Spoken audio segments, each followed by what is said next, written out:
Assalamualaikum warahmatullahi wabarakatuh. Perkenalkan, nama saya Siti Nur Hidayati dari Prodi PIAUD Unugiri RPL semester 2. Langsung saja nggih, di sini saya akan menerangkan tentang mata kuliah Aswaja. Dosen pengampu Ibu Nyai Ulfa. Di sini saya akan menerangkan tentang Islam di masa Rasulullah, sahabat dan tabi'in. Jelaskan secara singkat perbedaan Islam di era Nabi Shallallahu Alaihi Wasallam dan para sahabat. Yang A, Islam periode Rasulullah Shallallahu Alaihi Wasallam, perbedaannya adalah yang pertama, Nabi menerima wahyu langsung dari Allah Subhanahu wa Ta'ala melalui malaikat Jibril. Yang kedua, Nabi mengembangkan ajaran Islam dan menjelaskannya kepada para sahabat. Yang ketiga, Nabi membentuk komunitas Muslim di Madinah dan mengatur sistem pemerintahan dan sosial. Yang B, Islam era para sahabat. Yang pertama adalah perbedaannya itu pengembangan ilmu. Para sahabat mengembangkan ilmu pengetahuan dan memahami ajaran Islam lebih dalam. Yang kedua, penyebaran Islam. Para sahabat menyebarkan Islam ke berbagai wilayah dan membentuk komunitas Muslim di luar Madinah. Yang ketiga, pembentukan sistem pemerintahan. Para sahabat membentuk sistem pemerintahan Islam dan mengatur segala urusan. Perbedaan utama antara era Nabi dan era sahabat adalah era Nabi lebih fokus pada pengembangan ajaran Islam dan pembentukan komunitas Muslim, sedangkan era para sahabat lebih fokus pada pengembangan ilmu pengetahuan, penyebaran Islam, dan pembentukan sistem pemerintahan Islam. Pertanyaan yang kedua, bagaimana sikap kita seharusnya dalam menanggapi konflik yang terjadi di antara para sahabat? Yang pertama adalah jawabannya, mengambil pelajaran dari konflik di antara para sahabat dapat menjadi pelajaran bagi kita untuk memahami bagaimana menghadapi perbedaan pendapat dan konflik dalam komunitas Muslim. Yang kedua, menghindari pembuat tuduhan atau menyalahkan salah satu pihak tanpa memahami konteks dan fakta yang sebenarnya. Yang ketiga, menghormati para sahabat adalah orang-orang yang telah dipilih oleh Allah untuk menjadi sahabat Nabi. Mereka memiliki keutamaan dan kelebihan yang tidak dapat disamakan dengan orang lain.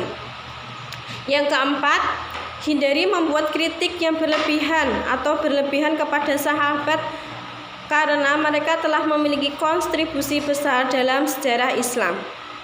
Yang kelima, mengutamakan persatuan konflik antara sahabat atau tidak boleh membuat kita lupa akan pentingnya persatuan dan kesatuan komunitas Muslim. Yang keenam, hindari membuat perpecahan atau memecah belah komunitas Muslim dengan memihak salah satu pihak dalam konflik. Selanjutnya, konflik antara sahabat dapat diambil pelajaran bagi kita untuk memahami bagaimana memahami konflik dan perbedaan pendapat dalam komunitas Muslim. Selanjutnya, konflik di antara sahabat dan dapat menjadi kesempatan buat kita mengembangkan kematangan ataupun kemampuan dalam menghadapi konflik dan perbedaan pendapat. Pertanyaan selanjutnya, jelaskan mengapa kajian tentang Islam di era Nabi dan para sahabat sangat penting. Jawabannya adalah karena ada beberapa alasan. Yang pertama adalah sumber ajaran Islam. Sumbernya adalah sumber ajaran Islam yang akurat dan autentik. Para sahabat memiliki pengalaman langsung dengan Nabi dan dapat memahami ajaran Islam dengan baik. Yang kedua adalah konteks sejarah. Era Nabi dan sahabat memiliki konteks sejarah yang unik dan mempengaruhi perkembangan ajaran Islam. Dapat membantu memahami perkembangan ajaran Islam dan bagaimana ajaran tersebut dipraktekkan dalam kehidupan sehari-hari. Yang ketiga, teladan dan panutan. Nabi Muhammad dan para sahabat adalah panutan dan teladan bagi umat Islam. Kajian Islam di era Nabi dan sahabat dapat membantu memahami karakter dan akhlak yang baik dan menjadi teladan. Yang keempat, memahami ajaran Islam yang sesungguhnya, memahami Islam yang sebenarnya dan menghindari kesalahpahaman. Pertanyaan selanjutnya, jelaskan di antara keutamaan sahabat Abu Bakar, Umar, Utsman, dan Ali radhiyallahu anhu. Yang pertama, Abu Bakar. Beliau adalah orang yang pertama kali masuk Islam. Yang kedua, beliau adalah sahabat karib Nabi Muhammad SAW. Yang ketiga, beliau adalah khalifah pertama setelah wafatnya Nabi Muhammad SAW.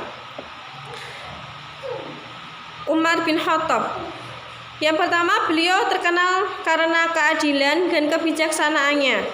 Yang kedua, beliau pengembang sistem pemerintahan.